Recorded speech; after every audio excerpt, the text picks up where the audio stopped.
All right. So Raw on Netflix just kicked off this past Monday here. They had an insane amount of viewers to that.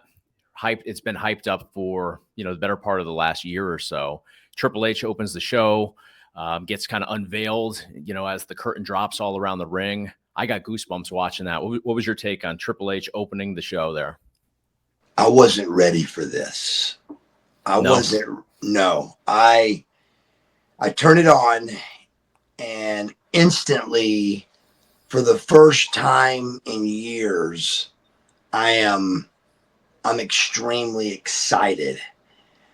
I instantly, and I haven't done this in over 20 years. I haven't done this in over 25 years, but I instantly went to, wow, I wish I was there. And then you start going with what happened and how all the what ifs that I really have stayed away from for 25 years, man. They came like a dump truck on me. And I'm watching the coolest thing I've ever seen pro wrestling do. And I wanted to be part of it. And I wasn't. Right. And that after that 5 or 6 minutes got off of me, now I just pretended to be a fan and just rolled with it from the Rock's, chill bump, beautiful. I mean, when he did that, there were chill bumps all over me, and how cool he is and how great his body still looks and just how great he is. And couldn't have been a better person to open the show ever than The Rock. That opening segment from Triple H and the curtain falling to the end of the first match, they could have stopped the show right there and it would have been the best show that's ever happened. I totally agree. On Monday Night Raw. I mean, I was like, whoever's next don't want to be.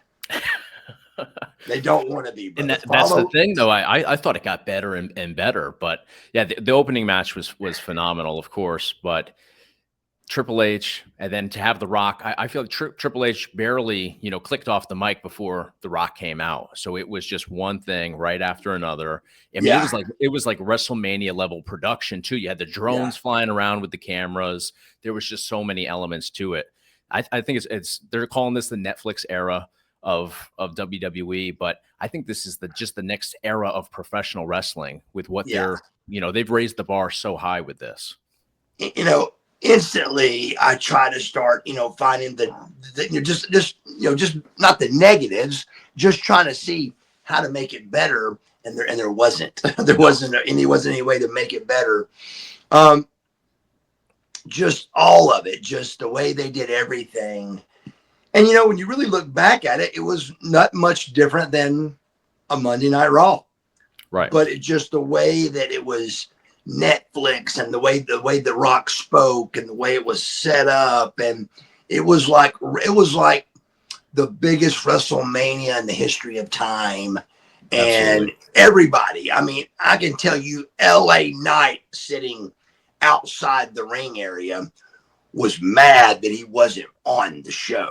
I mean, and I'm just speaking from my heart, saying that's what I think, because I can't bend my knee, and I wanted to be part of the show. So, it was just unbelievable. I had to dig way deep into my bag and just tell myself, hey man, you were lucky enough to be on Monday Night Nitro at WCW. There's guys that wish they could have done that, and I had to be okay with watching the biggest thing I've ever seen in pro wrestling history.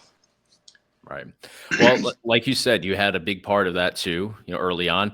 How many people can say that they were at the very first Nitro and the very last Nitro? Not many. not many. I would say you could probably count on, for wrestlers, probably on one hand, how many people were at both of those shows. And you were on the first show. You were opening it up. You weren't on the televised portion. Yeah, but you dark were the match. First dark match, though, of Nitro, right? Yes, first dark match. So I told Incredible. when you're the dark match, you're next. So you're the next Right. guy. Right. So that was a big deal. So the first match the crowd saw was me and Scotty versus Bunkhouse Buck and Dirty Dick Slater. But Wow. yeah, it was. Keep in mind, imagine that. Okay, exact same situation, except we were nobody. We were nothing. We didn't know how cool that was going to be. Right. They did it last night, and they were able to know how cool they were. I mean, Right. Right. they are cool, and it is Netflix, and it's sold out for the first time ever. And it's the ratings and Netflix and billion-dollar deals and wrestling and fake wrestling can't draw crowds. And I mean, I just loved it, man. But as a perfect example, though, is like looking back, we can go, man, you were on the first Monday Night Nitro, but it was just a TV taping. We didn't know what it really was. Sure. It was Yeah, no different than a that's true. Clash of Champions or something. We didn't know what was coming, so it wasn't that same feeling, man. That same, oh my God, chill bump thing. I mean, it was kind of some chill bumps, but not like last night, man. That was really done fantastically correct. And the way The Rock handled, The Rock you can look at several of my podcasts over the years, and every time I mention The Rock, I put The Rock number one. I always say you shoot for The Rock in every category, and then that's how you judge a pro wrestler. And I've said several occasions, The Rock is not a pro wrestler. The Rock was a movie star that happened to wrestle. The rest of us, Hulk Hogan, all of us were, John Cena too, I think. We were wrestlers that did a few movies. But buddy, The Rock is a movie star that happened to wrestle. Batista's coming along with that too, of course, and I'm so proud of Oh him. yeah.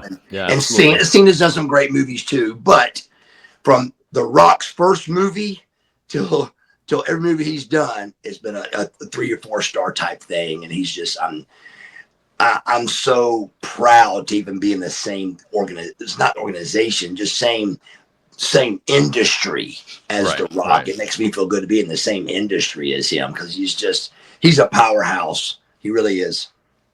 Oh, I mean, and he commands your attention every time he gets out there. But what did you think about him coming out? So last time we saw him was in your backyard, Atlanta, and it was Bad Blood. He came out, he did the whole throat slash thing, making it seem like he was going to either go one of two routes, and it was either towards Cody or towards Roman Reigns. In this case, he comes out, in my opinion, as Dwayne Johnson. He doesn't come out as the final boss. He's not the Rock to me. He's Dwayne Johnson, the nice guy that we all know and love, comes out, gives hugs, shakes hands, and shows respect to everybody. So very different than how we last saw him. What's your take on that? Very good analogy. And that's how it was. It was instant that he was there as Dwayne Johnson. And there was something very special about that as well. I mean, even when he turned his back in the beginning and kind of was looking up above him here and just kind of taking it in.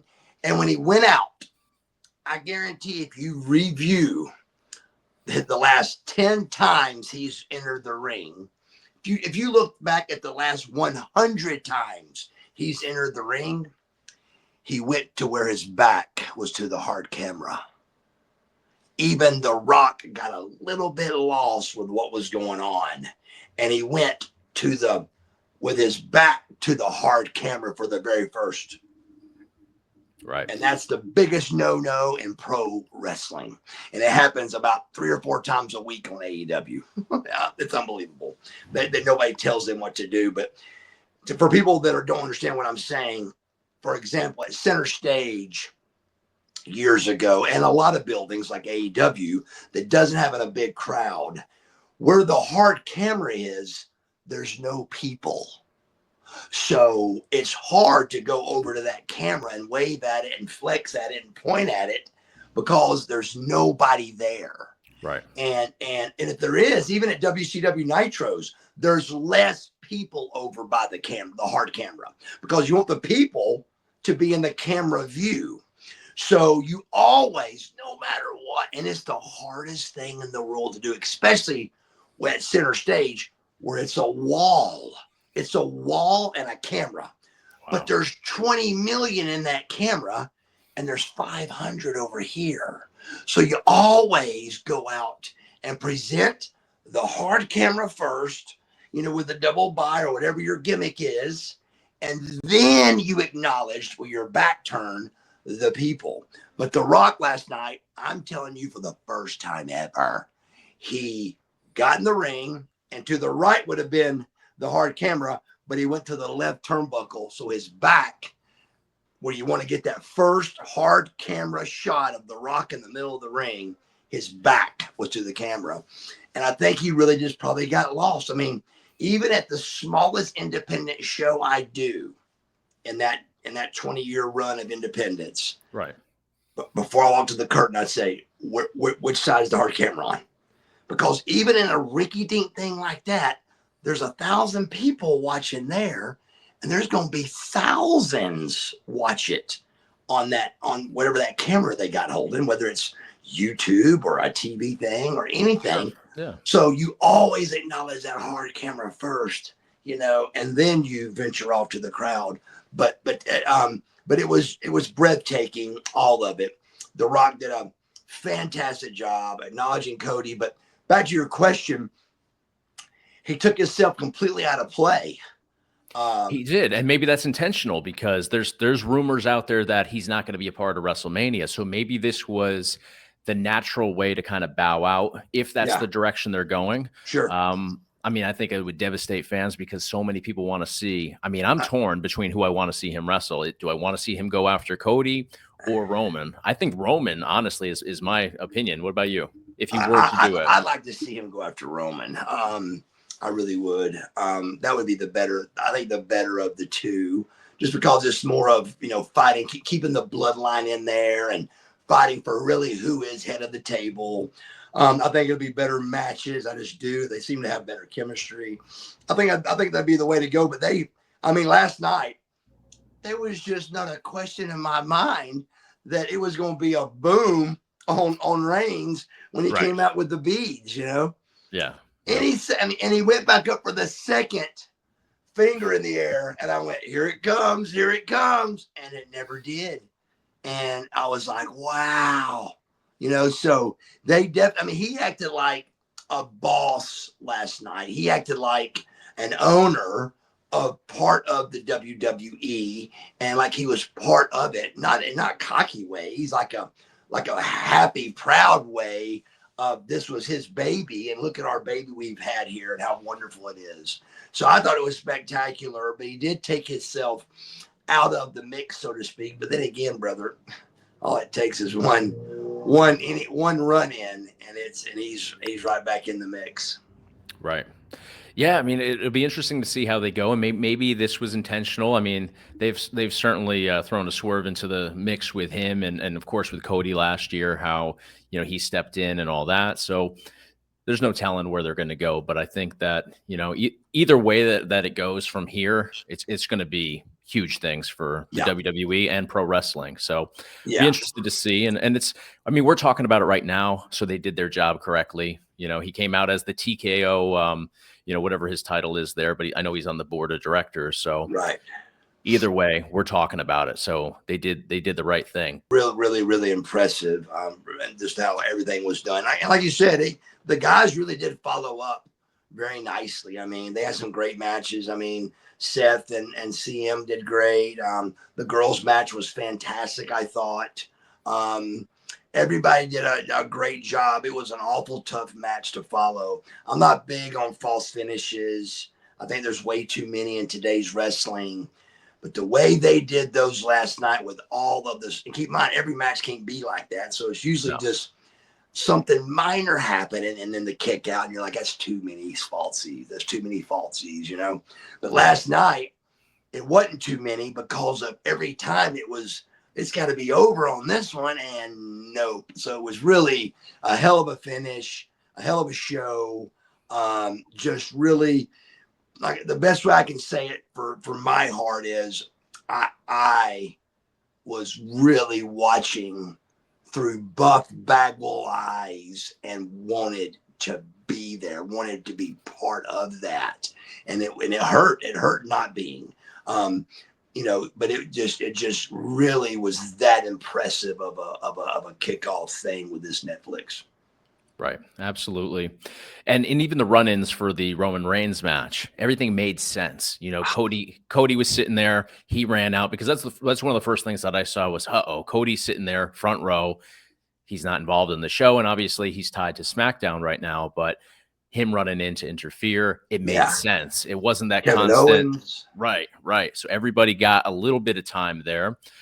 So I like that because we've seen one thing that's driven me nuts personally with, the different bloodline feuds is the interference is just off the charts every single time they have a big match. And it's the same interference. Right. Okay, we know it's coming, blah, blah, blah. And Right. this time it was different and it was better. We were anticipating it, but yeah, it was different. Different guys came out and they kind of got their rub from it too. Even guys that, like I said, with Cody aren't tied to Raw right now. So I thought they just did it really nicely. Now, one thing I noticed with the Roman Reigns match was his shoes. He's wearing these custom Nike shoes that everybody's talking about. They're the Kobe 9s. That's something that's different from your era of wrestling when it was the wrestling boot. It seems like it's changed over the last, I'd say 20 years. It's gradually changed, but now it's just more and more guys wearing sneakers in the ring. What do you think about that coming from, the older school where it was wrestling boots? And you've changed your boots as well over your career quite a bit. Boots were a real big game changer about my time. Everybody except Sting had your regular wrestling lace-up boots. Everybody. I can't think of another person. If you saw a pair of tennis shoes in the ring, the person got beat up. The Steiners would find you and then beat you up in the locker room, and you'd never be back. I believe that. And when I see tennis shoes to this day, it really bothers me. Now, if it's a shoe and they've got it covered with the pads, like AJ got over those cool pads that CM and Seth wear. I love the pads but still. Well, it masks the sneaker, so you don't. Yeah, you kind of have to be in the know to know that it's a sneaker under there. Yeah, but still try to have some kind of cool little athletic. Even those little wrestling shoes, I think are cool, but not a tennis shoe. This isn't tennis. This is pro wrestling. That does bother me, but I do think it needs to be something cool under there still, instead of just a pair of OCs, on clouds under your face. That's not wrestling to me. But it's happening more and more. But I'd rather see some regular lace up boot. But from the jump, having a different wrestling boot, I knew from a very young age that was going to be a game changer. The problem is my best friend was Sting, and he had the best boot. Sting's boot is a motorcycle racing boot. Now, Shawn Michaels went the, Supercross boot, and that was that kind of look. But, and several guys like Road Warrior went that motocross boot. Right. But the buckles on the outside. Yeah. And Sting somehow, nobody tried to copy it, but Sting went with the racing bike, those fast racing bike. That was those speed bike racing boots was what Sting had. And they were phenomenal. They were the best boot in pro wrestling history.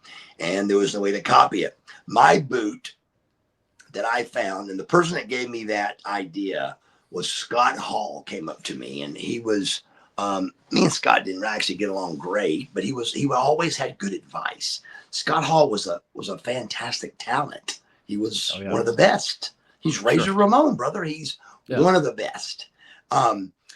And he came to me, he goes, Bagwell, he goes, you look unsymmetrical. As great as your body is, of all things, two guys I know that had small calves in the business that were super, super over. And it was Rick Rude and Scott Hall. Both had small calves. What Rick Rude did is he wore his knee pad part on his knee and part inside of his boot. So when he laced it, his symmetrically, he looked like he had calves. So here you got Buff Bagwell with shoulders and back and legs and calves, you know, and it just, I didn't look, so I looked like I didn't look Right. symmetrical. But so I needed something down low, and I didn't for a long time. NWO, I was out there with those tights at the tight of the ankle, right down to the ankle, with cowboy boots on. And Scott Hall goes, man, you got to get a bigger boot. So I started looking, man. And keep in mind, up till this, I had the ones that were fitted. I tried that. I tried other leather ones, trying to look like Sting without copying him, you know, because again, everybody knew Stings were the best. But I found my boot. My boot is actually called a Calvary boot. The Calvary wore my boot. The reason why I had a front thing on the knee was when they rode horses, that piece of leather protected the horseback guy's knee. Okay. And they were Calvary boots. So that flap in front of my knee was for the Calvary. And I got mine at like a cowboy place, and I did them all up, and nobody had them. You know, they were a very cool boot. But that's the reason I did that was because Scott Hall wanted me to be more symmetrical, and it helped me tremendously, especially when I got leaner as I did. It really looked like I wasn't just, you know, my legs were thin. It looked like I was more symmetrical. It really helped me tremendously. The tennis shoe thing, I'm dead against. If you could, like I said, at least try to put some kind of little cool wrestling shoe or mat wrestling boot. Right. Back to Roman's, coolest boot ever. And did you notice Roman's underwear? I did notice the underwear. Yep. Nike. Yep. Nike, brother. Yep. To go with the shoes. Yeah. So there's a paycheck coming there, brother. Oh yeah. I can promise you. Yep. I never noticed Nike. The pants were just low enough so you could see it. Yep. Just low enough. It ain't like that wasn't planned. No, of course not. Of course not. So, you know, again, his underwear's poked out a few times before when he wrestles in those jeans, and I've never seen Nike before. So product placement. Yeah. Very nicely done. Fantastic looking boots. I loved it. It was it seemed, I did think it seemed a little bit loud for Roman, but man, I loved them. It was great. Great time to pull them out. Well, if he's got something going with Nike, then that makes sense to make them loud, get people's attention. Loved it. You know, it played nicely into everything with the bloodline, the color, just the whole theme of it. But with these sneakers, I know you're not a fan, but do you think it's do you think it's for style, or do you think it's for comfort? Are the boots comfortable? I mean, I can't imagine they're more comfortable than, you know, Nike sneakers like that. So maybe it's a combination of both. I believe it's a combination of, I mean, think about it, brother. When you saw Buff Bagwell throwing a drop kick, I'm throwing a drop kick with 8-pound leather boots on. Right. I mean, that ain't easy, man. When I'm running the ropes, I'm running the ropes with 8 pounds of leather dragging through the, you know, like a pair of, like I was a catcher in a catcher game in a baseball game. Like, you know, it's like, it's really a lot of trouble. And so I can tell you for sure, older guys my age that I would see on the indies would definitely have the tennis shoes on with the cool pads. And they said it was for comfort and for, and just, you know, for moving around and for ability to move. But I do think no matter what, it needs to look a little sharper than just a pair of tennis shoes on when you're in the wrestling ring, you know? No, I agree. And I mean, I gravitate towards that more old school retro wrestling, if you will, approach myself. I mean, that's what I grew up watching. Guys like you, guys like Hogan. Hogan had, when he went NWO, the artwork on his, with the lightning bolts and his face on the side. I mean, to me, that's the best boot. Sting's great too, but for me, it's Hollywood Hogan. Of course, the blue and the Hollywood. Oh yeah, it's fantastic. Yes, I mean, I took a page right out of that with all of my stuff with Hogan. Well, it's very similar to what you were doing with the hat too. You had a lot. You had a lot of the same deal going. The lightning and all that. It was really just a play right out of the playbook, and we got made fun of on that a lot. I say we. I'm not trying to put myself with Hulk, but I got made fun of a lot. You know, and again, you know, if people aren't talking, then nobody cares. But it was a little bit of, a little bit of jab of, oh, that airbrush stuff's old, and I'm like, well, I'll tell you what, let's look at my tights on TV and let's look at your tights on TV, Hey, and back then they didn't. Now these tights have came a long ways nowadays, but I mean, I look back on my Marcus Alexander Bagwell run, which was like 5 or 6 years, 4 or 5 solid years. And I don't know how I had that many tights. I can tell you I was never happy, but I don't think I wore the same ones twice, ever. But I don't know where I had the time to do it. And again, Scorpio wasn't getting it done. I was getting it done for us. So Riggs wasn't doing it. I was getting it done for us, because if he don't look cool, we don't look cool, So I was going to make sure that we look cool, as long as he gave me the okay to run with it. Scorpio gave me the okay, and I made us look cool. Scotty did. I made us look cool. Dale Wilkes, same thing. Red, white, and blue is not hard to make you look cool, but the way the flag and the stripes go, it's a difference. And I feel like I did good with that.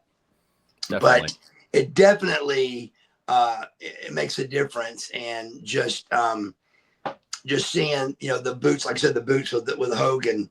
But speaking of Hogan, brother, wow. The reaction when Hogan came out. Not what I would have expected. But I mean, if you start really diving into it, you can kind of trace, maybe where it's coming from. But I think a big issue too is that they're doing this Inglewood, California. They're not doing this in Tampa, Florida, and it's a very different crowd, than what you would get in the South on the East Coast. So maybe that's part of it, but man, you could tell they weren't anticipating that. I mean, Hogan came out, he had in mind what he was going to do, and you saw that moment of panic on his face. He's got the entire place erupting with boos. Is he going to change what he does, or does he just forge ahead with what was already planned? It was a tight spot. I sat during that whole segment with my mouth. I was like this. I didn't know what to. I didn't know what to do. I didn't know what to do. I said, turn on him, Hulk, turn on him. Just turn on him. Don't try to save this. Don't save it. And I think go Hollywood Hogan. I saw that same thing you saw, and it took a chunk out of my heart when I saw, keep in mind, of all the emotions I told you I was going through, wanting to be a part of this show, seeing the coolest thing I've ever seen in my life. I mean, this is coming from Buff Bagwell that was there for the 83 weeks. He was there in the beginning. He was there in the end. And I'm telling you, I'm mad that I wasn't there. So I'm going through these emotions. And then my main guy, the man, the GOAT, gets booed, brother. And I was devastated. I was devastated. And what hurt me the most is seeing his face when it surprised him. It really, and I think it like knocked his head off that they were booing. You saw that. Yeah, you saw that for sure. And it got, and if you notice, Jimmy even quit doing the flag. Mm-hmm. He like looked at Hulk at that moment, and Hulk's going, am I getting, and by the time to process it, the camera's rolling, and then he goes into it, and at his first end, like where Austin would say, what was Austin's interview thing? What? Right. It was boo. Oh, it and was then another little clip of an interview, and then boo. And I'm like, oh, and the whole time I'm going, oh my God. Just eating you up, yeah. Eating my lungs out. But I really believe that he had, keep in mind what a professional Hogan is, brother, and where he's been before. It ain't the first time he's been shocked. I can tell you, if you had a sit down with him, a truthful sit down with him, that's in the top 2 or 3 biggest shocks he's ever had. Oh, I'm because sure. I didn't see that coming. You didn't see that coming. No, and I don't think he did. Or why would he do it? He wouldn't do it if he saw it coming. I mean, he got booed by or he prepared for it, because you saw that moment of what do I do next? Right. He could have cut to, the heel Hogan and done something there, turned on the crowd, like you said. But what do? You know that what's at stake here. You're on the first show on Netflix ever. It's a tough spot. I think what happened is exactly what you're saying. I think he he got in that position of just like, so what? I'm just going to, and then thought, man, somewhere back there, maybe somebody said, you got to get this in. This is the first Netflix ever. We've got to have the shirt ripped off with a baby face, thumbs up, way to go. And I think he, for a second, thought, well, I'm just going to turn on right here. And because that's what every wrestler's brain would have said. And you're Hulk Hogan, the GOAT. You are the GOAT of pro wrestling. And you think, well, what's he going to do? But he had to stay professional and get the thumbs up Netflix. And it just, I mean, even for some reason, even then after that, it just seemed weak and it was getting booed. And my heart just couldn't get out of there fast enough at that point. He couldn't. Yeah. He was trying his best to get out of there, and you could tell. And it really upset me. I was physically upset about it. Yeah, and the other thing to consider here too is he's a sponsor of WWE on Netflix now with his new line of beer. Of course. So that's the other thing too. If he didn't have that on his shoulders, maybe it's easier then to do that, heel turn there. But now you're also having to think with your business cap on too in this situation. Maybe I can't do that anymore because my brand is on the mat for the ring now. I'm hurting myself here. Right. So it's just, you hate to see it. It's a devastating thing. I grew up on Hulk Hogan. That was my guy always. So you just never want to see that. But he's had controversy over the years, but he's a lot of years removed from that. Aside from the politics and all that stuff, and they say that hurts you when you pick a side publicly. And again, you're not in a red state, you're in a blue state for this. Yeah. I have to think that does, to some extent, play into it a little bit at least. But yeah, I mean, I just, no matter what the circumstances, I just like you do, I know that it caught him off guard, and right. That's what upsets me. It don't upset me that they booed him. It upsets me that they hurt his feelings really. I think his feelings really got hurt last night, and that bothers me, for me to see my guy that I love, that I worked with, that helped me become the person that I am in the business. I mean, being part of Hulk Hogan is what put me on the map, brother. I mean, Sting and Hulk, these guys, that's what this business does. But he is part of the reason why there's a pillow buddy and action figure behind me, because he's Hollywood Hulk Hogan, bro. Right. And so when he was going through that, I was going through it. And that's really how painful it was. It was painful to watch. Absolutely. Now, earlier we talked about product placement. We talked about, maybe possibly Nike being involved with Roman, obviously, with, the top of his briefs, the shoes, of course. We talked about Hogan with the new beer that he owns that's now on the mat. Now, front and center, middle of the ring, you have the Fortnite logo on there. Now, you may not be too familiar with Fortnite, but I bet your grandkids probably are big fans of Fortnite. Man, I played the game. I played it the other day a little bit. Really? Yeah, and they got the chicken sliding on his knees, and one of them plays. It's the craziest thing I've ever seen, but really cool. I don't even understand the name Fortnite. I don't know what that even means. I don't either. So those kind of things confuse me. I mean, even when we played video games, it was football, baseball, pitfall. I mean, the names made sense. Fortnite. I mean, and you got a gun and cars and it's the craziest thing I've ever seen. But it was really entertaining to watch the grandsons run through that, and just watch how much fun they were having. They loved it, and they loved that game. Well, Fortnite has collaborated with WWE in the past, and now with that right in the biggest spot possible on the on the mat for the ring, on the apron, I have to think that there's and even beyond that, I got to think that they're going to do something with WWE. So in the past, they call them skins. They're basically characters that you play in the game, but they've done John Cena, Bianca Belair. I believe they did Becky Lynch as well. I have to think that they're going to run through the roster and start bringing those characters into the games, which will be huge for the WWE. Just to get those. I mean, what video games did for WCW back in the day. So, I mean, imagine now all the kids that maybe don't know WWE, they're now going to get exposure if this does go through to all these new characters. I think it's going to just be huge for the WWE. Yeah, it really will be. It's going to be gigantic. It's going to be huge. And these video games they're still so popular, and the wrestling ones are too. It's crazy. So Right. it's going to be a big deal. This Fortnite's going to be huge.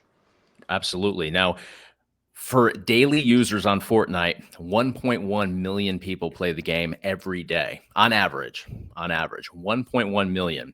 So 2024 TKO for which is UFC and WWE combined for 2024, they're saying it's between 2.67 and 2.74 billion dollars of revenue. And again, that's TKO, which is both UFC as well as the WWE. Now, Fortnite for 2024 made $5.7 billion. What? A video game that, here's the best part, Fortnite's a free video game. So the revenue comes from people buying characters and buying accessories and stuff like that in the game. But $5.7 billion in 2024 for Fortnite. So they made double. They made over double. Double over TKO, which is two brands underneath it. It's insane. Wow. That's so crazy. That just gives you some insight into what a collaboration with that brand alone, would do, and how they could afford, the majority of the ring apron to be their brand's logo. They can afford anything they want. Oh, that's crazy. They're printing money. I mean, it's insane. That is insane. Wow. Absolutely. I had no idea. I mean, if you would have asked me that, there's no way I would have put them even in the billions. I'd have them in the high billions, but not $1 billion. And just in 5.7 billion in 1 year. I mean, it's just mind blowing. And they've been at it for, I believe, 8 years now. I think they're on their 8th or 9th year. So it's crazy. And WWE is, how many years in now? 40 something years. It's crazy. So it really is. And now we also got news of Penta is going to be joining. So we knew him in the past as Pentagon. He went by a couple different names. He's been just about everywhere except WWE. And they put up a little flash of, that he would be coming to WWE very soon. Did you catch that? I didn't catch that. No. So tell me who this is again. So he was Pentagon Jr. He was, he kind of looks like Rey Mysterio, luchador, but I would say probably the biggest lucha guy. He was a big part of Lucha Underground. He was a big part of AEW for the last several years, big on the indie scene. He has the lucha mask, but it kind of goes into, he's got the face paint at the bottom with the teeth. I'm sure you've seen him. I have, now that you say the name, I remember, but AEW is where I saw him, I think. Yes. So he was a big part in the beginning of AEW, and then like it tends to happen, he's kind of tapered off and always remained on the indies, always big in Mexico, big in the US too, of course. So he's going to be going to WWE soon, debuting, and of course, naturally, the hype is Penta versus Rey Mysterio, which just seems like obvious. I mean, it has to happen under the WWE banner, and it's got to be mask versus mask. There you go. That would be a way to do it for sure. That would be good. Now they've wrestled before, Lucha Underground. I think it was season 3, which was also on Netflix, ironically.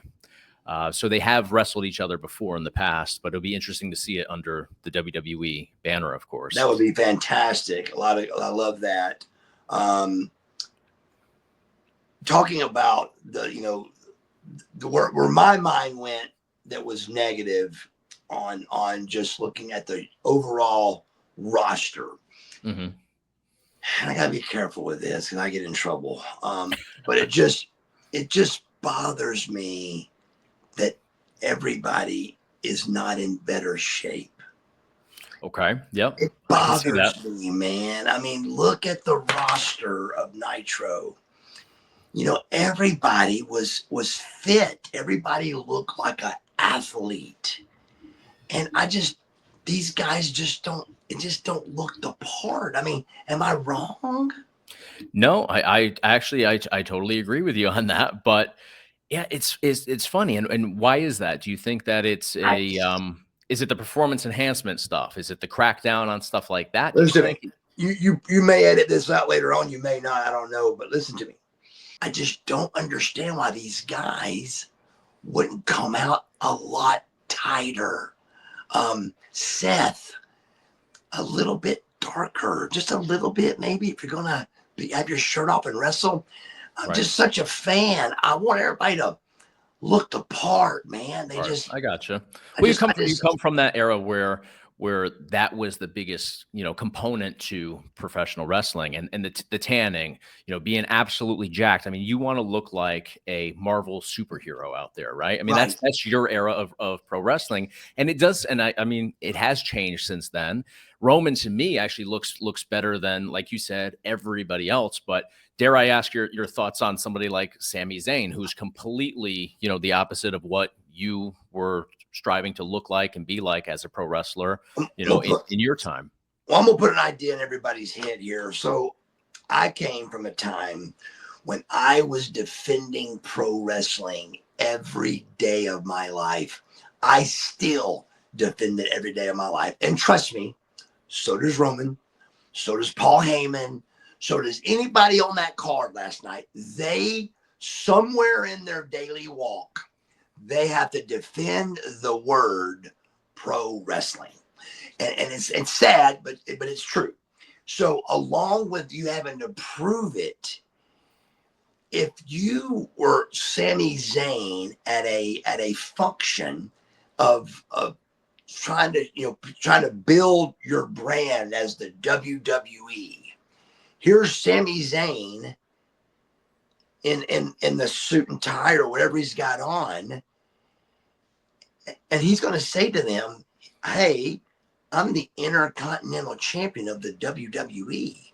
That non-fan is going to look at him and go, "You're the what?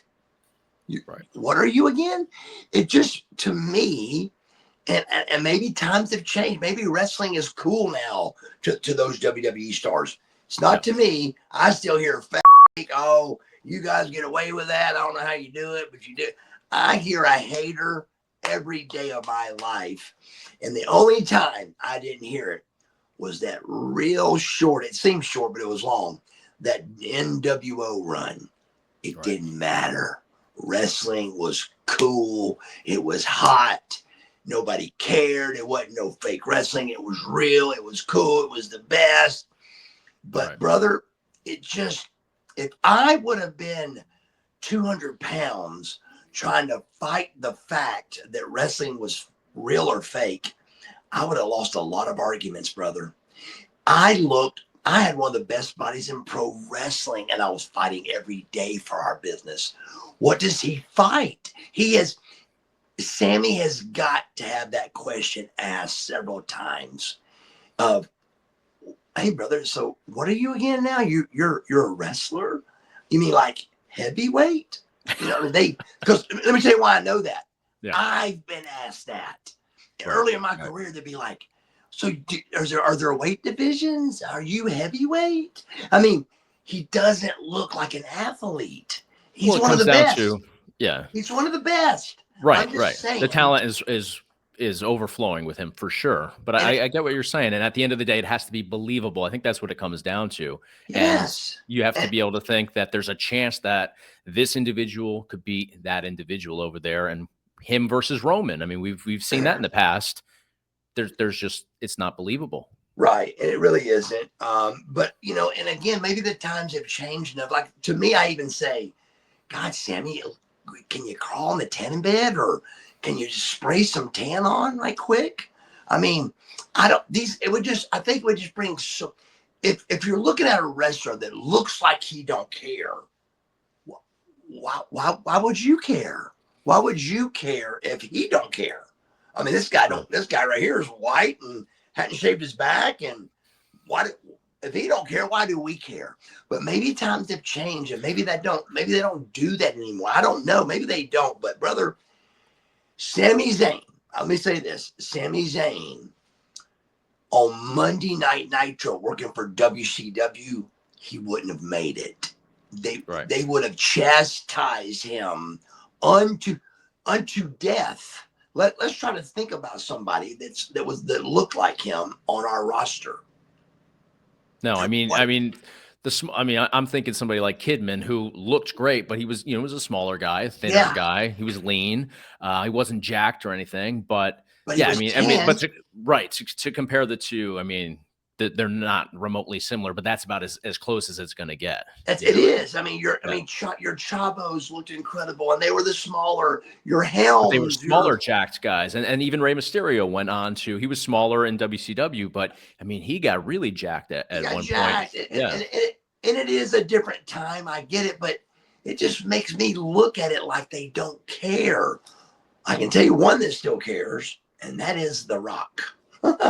right. I love him for looking great. I'm so proud of him. He's the best. I just wish, again, genetically, we're guys are blessed, and supplements and things. There's all kind of stuff involved. But when you come out with something that I see can be fixed to help your viewing for the World Wrestling Entertainment, $2.7 billion a year companies, our company TKO, Yep. can't we shave our back and tan? I Yeah. I'm Yeah. just saying. I don't. Maybe And the it's angle here, maybe what we need to think about though is maybe when I got into wrestling, wrestlers to me were superheroes, right? They were something that was unattainable to the average right. person. Maybe now the angle is, or the relatability is, this guy looks like me. This guy and I can relate to this person because they're not overly jacked. So maybe that's an element at play here. For me, I mean, I'm an old school fan, so No, I'm looking for great, that great superhero. answer. And that, you know what? It's maybe that's where they're going. Could During be. our run, because there were so many non-believers, if we would have looked like the average Joe, I don't think it would have worked. I don't No, think it it would have worked. was a completely The different the time. only thing we had going for us is we looked different. Right. And we look different, a good bit different, and now maybe it's that relatability of that blue collar guy that looks at Sami Zayn with his jeans and his hair on his back that he hasn't shaved, and Right. he's white as a ghost. And buddy, I want to look at my boy out there, Sami Zayn, because he's over. He's one of the best wrestlers. I can't help but at least share it out Yeah. loud, No, because no, absolutely. I just know that if it was the generation I came from, it wouldn't have happened. It just wouldn't have happened that way. It would have been they would just, even the guys on the back burner were big and ripped and lean. Your Palombos, your O'Haras, your Gendrax, Absolutely. Yeah. tan, ripped, tan, big, abs, big, tall, strong, believable characters. And it just isn't like that anymore. And maybe that's, like I said, maybe that's the okay. I mean, they just signed a $billions deal with Netflix. Right. They're doing So something right. But yeah, it is different. I mean, the relatability to the average Joe, in the Attitude Era, for example, was Stone Cold Steve Austin. He was the blue collar guy that was riffing with his boss, but he was a jacked guy too. So I think there's a way to do it where there's relatability, but also you can be a professional wrestler that looks like a professional and wrestler. So again, hear me I out. do agree. He was a perfect person for you to bring up. Stone Cold wouldn't even admit that he shaves his back, but he does. Right. He Right. wouldn't even admit of coming his ass into a tanning bed, but he did. Right. So I'm not saying you got to voice it, but just do it without it being. I mean, there's a lot of guys. When me and Luger in the middle of the locker room shaving our backs, there was a lot of guys behind closed doors doing it, because Right. Of nobody course. wanted to see that. Oh, they're queer, they're gay, or whatever they were saying. We didn't care. It was about looking our best on television, and I just don't feel like these guys are doing that. No. No, I totally agree with you. I And totally agree. you're said the best part of this. Everybody wants. I mean, I thought that everybody wanted to look up to that guy that they couldn't get to. That Right. Marvel comic book character of the Exactly. guy with the chest and the abs and the shoulders, and he's going to hold the world up on his hands, and he's a powerhouse. But it has changed, and there's a lot of popular guys that don't look that part. But buddy, everything that they are doing is working, and everything that they have done is working, and everything they did last night was perfect. Yeah, for sure. For sure. Perfect. I mean, you have Hulk Hogan, who is that guy for me, and they boot him out of the building. So I guess the times are different, you know. They There's a are. change. There's a They are. change going on. There really is a change going on, a big one, and it has been for a good time. But it really, that was like a big pendulum swing last night of those boos, of where the crowd really has gone. Like maybe, maybe it's over for Hogan. I mean, that's what I was feeling when I was feeling those boos. Like I really thought if I was Hogan, I would have not stopped walking through the boys and got in my limousine and left. I mean, I was devastated. I was physically upset. I was physically upset. My stomach was hurting, my head was hurting, and I felt nauseous when I saw him going through that, because I was going through it with him, because I could only imagine how it would feel just hearing that on such a big night. And man, on paper, are you kidding? That was going to be the biggest pop of the night. I don't know. It's a different time. You know, and with this new time, we've got John Cena starting his farewell tour officially. And What did you think of as we're speaking on bodies and tanning, yeah. anything on Cena before I say anything? You know what? I thought he was bigger than he has been. He looked great, but Yeah. he's 3 shades of white. Yes. I mean, he looks the same shade as Sheamus. That's his gimmick, you know, to be. No, for Sheamus to be right, that way. Sheamus's gimmick. That's his gimmick, you know, to come out with the lights. Cena was a bodybuilder. Go look at my old pictures of Cena. He was a professional bodybuilder, as brown as Hulk Hogan was. He's got the best, you know, he's always had a great body, bro. He did the Oscars not too long ago when he did that, came out naked, and I mean, symmetrically, still perfectly put together. Right. But I'm daring him to put some color on it. Please, I'll come spray paint you, brother. I will do it. I'll do it. Yeah, I mean, yeah, I did notice that he looks like Sheamus out there, who used to come out with the the lights would hit him and you wouldn't be able to see because he was so white. But this is John Cena, you know. Arn Anderson always said, and I swear by it to this day, and it's because it's the truth. I don't swear by it. It's a fact. He would say, he called me Furlan because of Furlan Husky. I've told you that story. Yep. He said, Furlan, I'm going to tell you something. I want you to remember this. He said, fat, skinny, short, or tall, color it. And I said, what? He goes, put some color on it. And I said, yes, sir. I was a little white one day, but it's the truth. If you find a person that's overweight and you tan them, they look better. You find a person that's skinny as a rail and you put some color on them and they look better. Put some color on it. If these guys don't want to go to the gym, they don't want to shave their back, at least throw some paint on there, brother. Please. Right. Please, for me, just for me only, color it up a little bit. You'll see it's better. I agree. I think the aesthetic of it does look much better that way. Yes. Now they're talking about, is he going to be the 17 time champ? Right now he's been 16 for years and years now. Do you think they're going to give him one last title run, or do you think they're going to possibly use him to enhance the future wrestlers? Is 17 the record?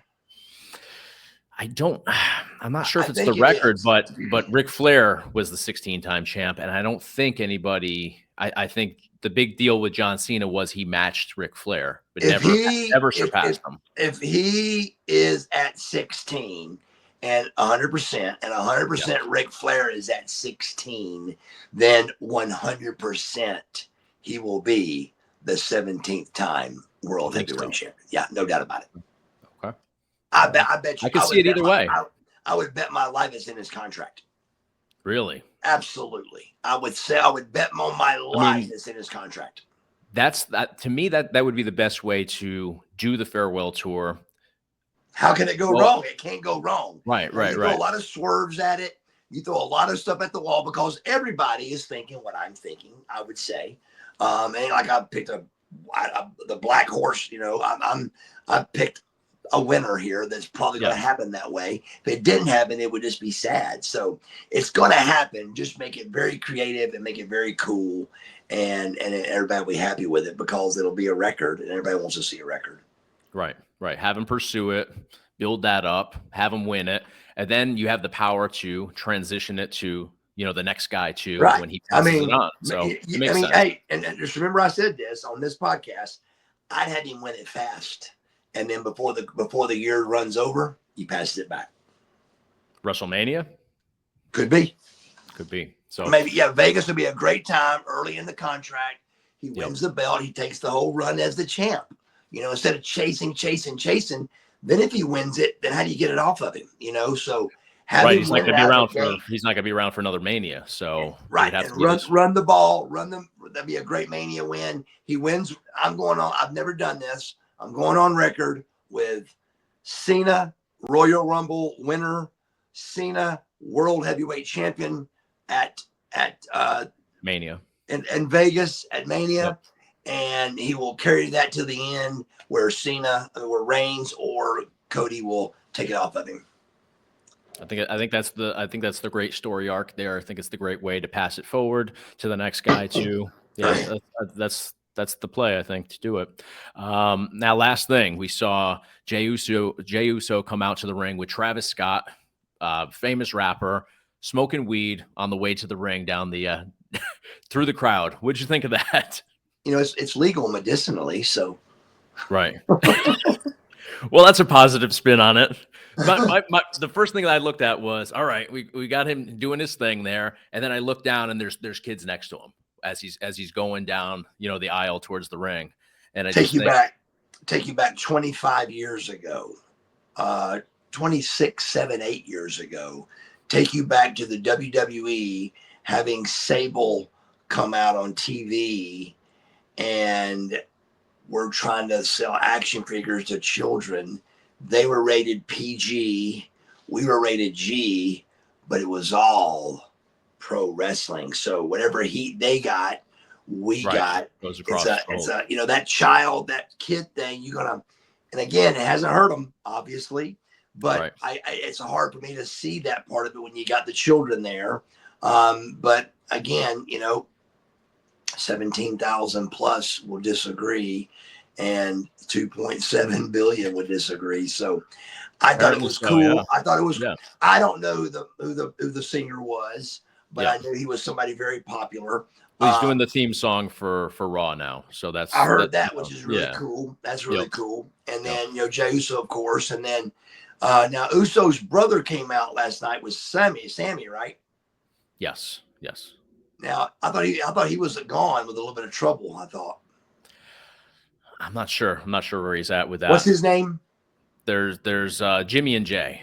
So Jimmy came out with Sammy, beating up the guys that were the bloodline. Yeah, he had the run in. Yep. The run in there, and he looked real and then good. Jay's the one that's over with the yeet and all that.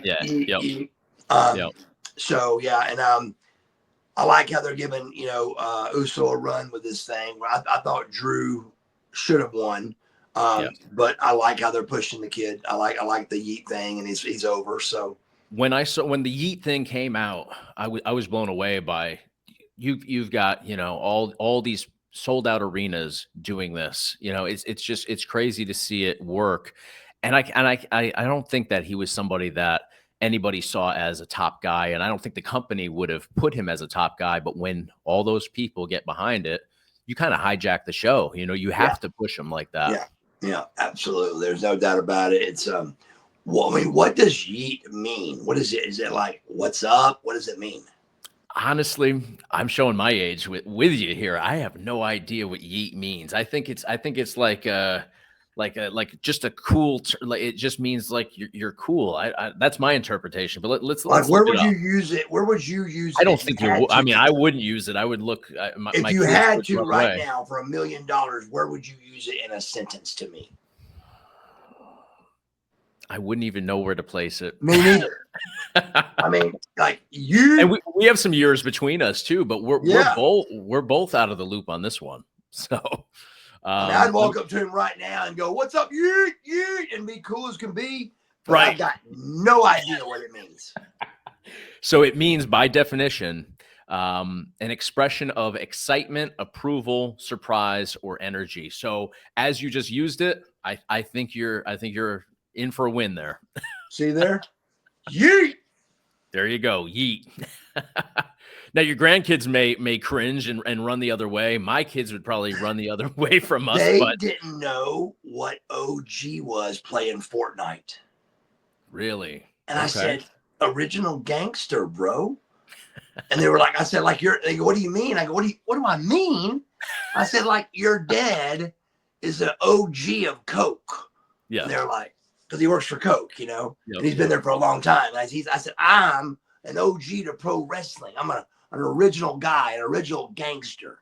And they're going, I think it's got several meanings. I go, no, it don't, brother. Yeah, I mean, it could be interpreted maybe differently, but it's the same. It's the same meaning at its core. Yeah, I like it. Oh man, well, great show, and I think moving forward that that Raw and even SmackDown just being next in line from Raw, I think both are going to have just massive turnouts. I think it's going to do wonders for the brand, but also for the business of pro wrestling. I would give anything to have on a WWE shirt and be underneath their umbrella. It's a wonderful powerhouse company that hopefully one day I'll be able to do that. But until then, it's something that I am proud to be a pro wrestler because of the WWE. For sure. Yeah. Yep. They have taken it to a whole, in just a real fraction of time, they were going to be gone and the WCW was going to be number one. And there's people that if you told that story to, they wouldn't even believe you. Yep. But that's a fact. And before we knew it, I was working for him. So it was a very weird, crazy thing. But man, what they have done with that place it's unbelievable. It's fantastic. Just absolutely. Bravo, brother. Bravo.